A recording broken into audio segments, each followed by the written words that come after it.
Počuješ to? To šepká rozprávka. Od dnešného večera sa môžeš každý týždeň vydať na čarovnú cestu do Mojkáčova, krajiny, kde ožívajú príbehy na dobrú noc. Každý týždeň tu na teba čaká nové dobrodružstvo. Len zavri oči a nechaj sa unášať. Ak chceš, aby ti žiadna rozprávka neušla, klikni na odber a staneš sa súčasťou nášho kúzelného sveta. Tak čo, si pripravený?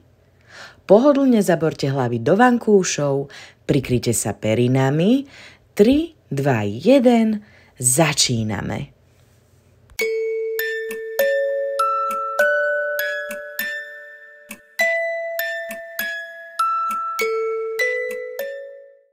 Vitaj v Mojkáčove.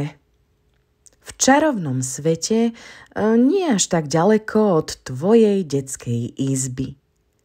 Keď zapadne slnko a nebo posypú hviezdy, poriadne sa zapozeraj na najkrajšiu z nich. Vidíš ju? Tak a teraz počítaj.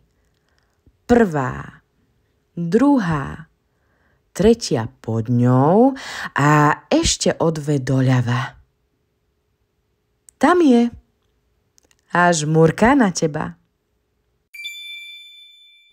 Planéta, ktorá je z diaľky na nerozoznanie od Zeme.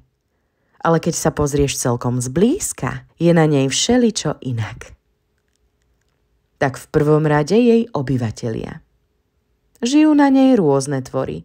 Mohli by sa ti zdať čudesné a možno aj smiešné, ale zo všetkých ti najskôr predstavím tých najdôležitejších. Mojkáčov.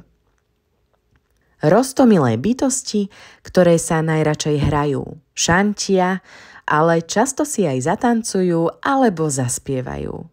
Presne, ako ty. Niektoré sa trošku podobajú na naše koaly, iné majú ušká dlhé ako zajačiky. A niektoré by sa dali pomýliť s anielmi či jednorožcami.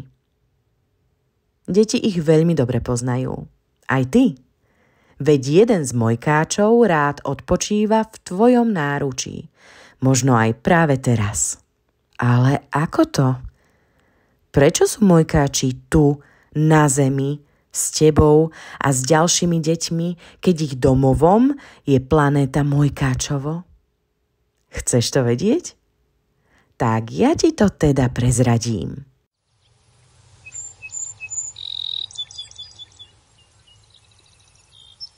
Každý Mojkáč sa narodil na lúke Kvetožiarke pod veľkým, starým, ale silným stromom životvorom. Vznikol z trblietavej kvapky rosy, ktorej sa podarilo prichytiť o lupienky jednej z kúzelných kvetín pred západom slnka. Keď kvetožiarku zaplavia ranné slnečné lúče a kvetina sa roztvorí do korán, sedí na nej Mojkáč s úsmevom od ucha k uchu. Mojkáči bývajú v dedinkách aj v mestách a zbožňujú jablčka.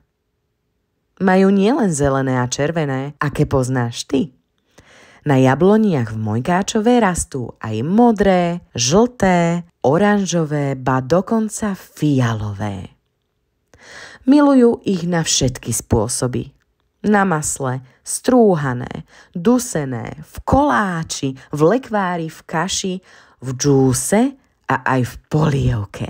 Okrem jablk Mojkáči milujú dobrodružstvá. Zažívajú ich v lese, v záhrade, pri potoku, na skalách, v jaskyniach aj na oblohe. Ak budeš dobre dávať pozor, možno ťa niektoré vezmu so sebou.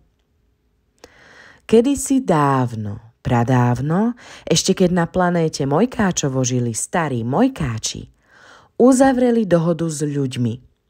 Dohodu o tom, že Mojkáči a deti ľudí si budú vzájomne pomáhať. A tak sa jedného dňa v živote každého Mojkáča stane veľká vec.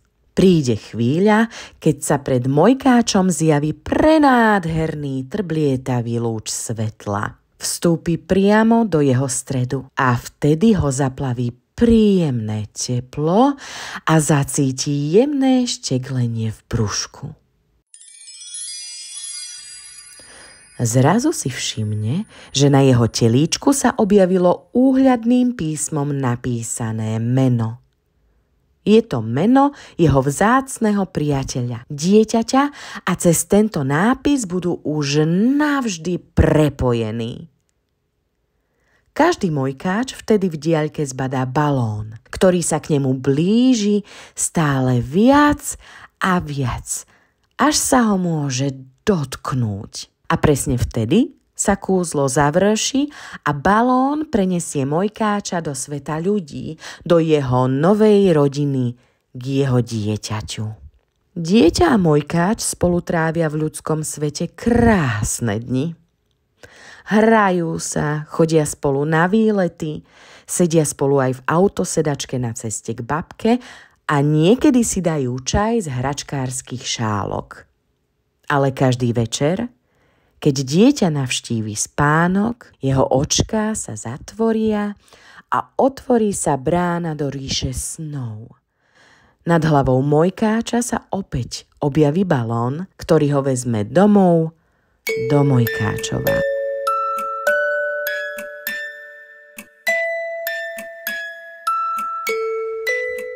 Zoznám sa s Dadom. Mojkáč Dado je veselá kopa, s veľkým srdcom a dobrodružnou povahou. Má králičie ušká, veľké hnedé oči a na brúšku napísané meno Lenka. Svoju detskú kamarátku má veľmi rád a najviac sa teší, keď ho Lenka vezme so sebou v sobotu do parku a potom si s ňou schrúpne počas obedného spánku. Keď je dievčatko v škôlke, Dado sa hrá s plyšovým krokodílom Zúbkom, bábikou Elzou a sem tam aj s myšacou rodinou žijúcou v malých škatuľkách. Každý večer, keď Lenka zaspí, mojkáč Dado sa odvezie balónom domov do Mojkáčova. A ja ti porozprávam, čo všetko sa mu tam prihodilo. Ale až na budúce. Pretože teraz prišiel čas spínkať. Kým sa poberieš do sveta snov, prezradím ti ešte jednu poslednú vec. Mojkáči sa od svojich prvých dní učia čarovné zaklínadlo. Vždy, keď potrebujú pomoc, z plného hrdla zakričia tieto kúzelné slová. Dada bum, dada bum. Už počujem v diaľke šum. Láskavosť a odvaha s každým strachom zamáva. A čo sa stane potom? To sa dozvieš v ďalšom príbehu z planéty Mojkáčovo. Teraz dobrú noc a pekné sny.